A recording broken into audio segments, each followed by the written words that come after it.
Televisa presenta.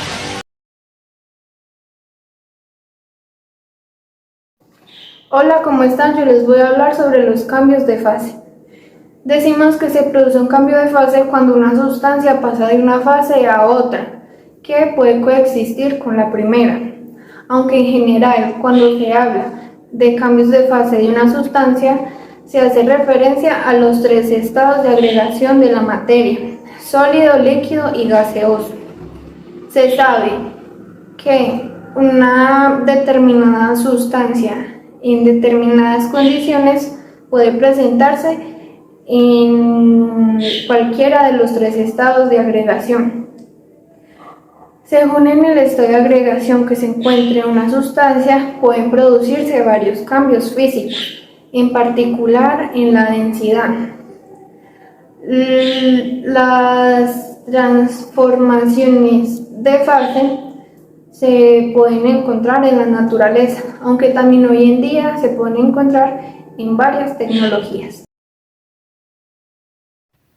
Les voy a hablar sobre el proceso termodinámico adiabático y el isotérmico. Un proceso adiabático es cuando un sistema no intercambia calor con su entorno. Esto significa que la energía de un sistema solo cambia si se ejerce trabajo sobre él o por él. Por ejemplo, imaginemos que tenemos un termo con agua hervida que se le añaden dos hielos. Cuando se cierra el termo va a haber una transferencia de calor del agua al hielo, pero dicha transferencia no va a salir del termo. Esto significa que no sale calor del termo y tampoco entra del exterior calor hacia el termo.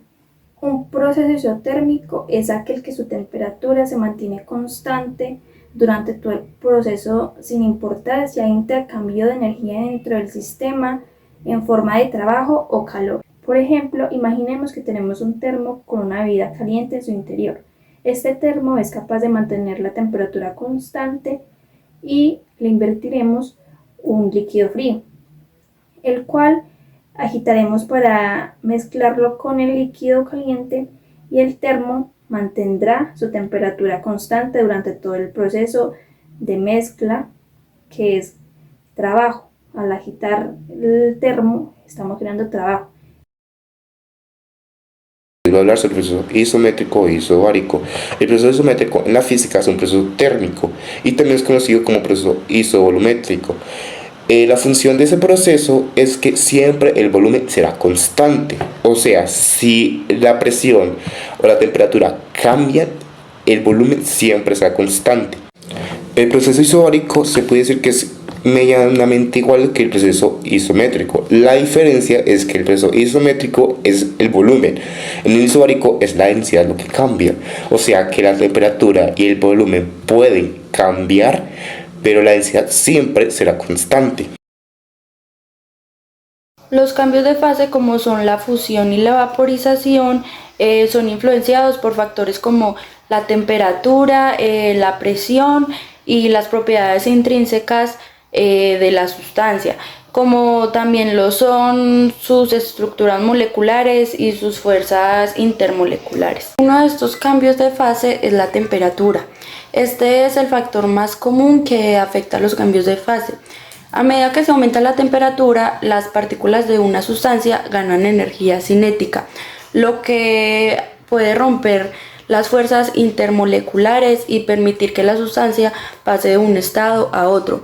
Un ejemplo de esto es el hielo, que es sólido, pero al aumentar la temperatura hasta el punto de fusión se vuelve líquido.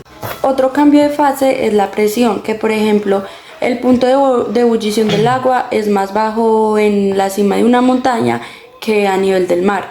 Y esto se debe a que la presión afecta la cantidad de energía que es necesaria para que las moléculas escapen de la fase líquida y se conviertan en un gas.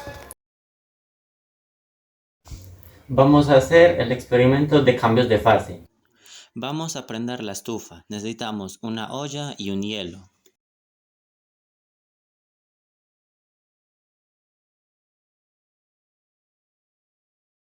El hielo, al tener una temperatura baja y ponerse en contacto con una temperatura superior, el hielo absorbe la energía, cambiando así de fase, rompiendo su tensión superficial.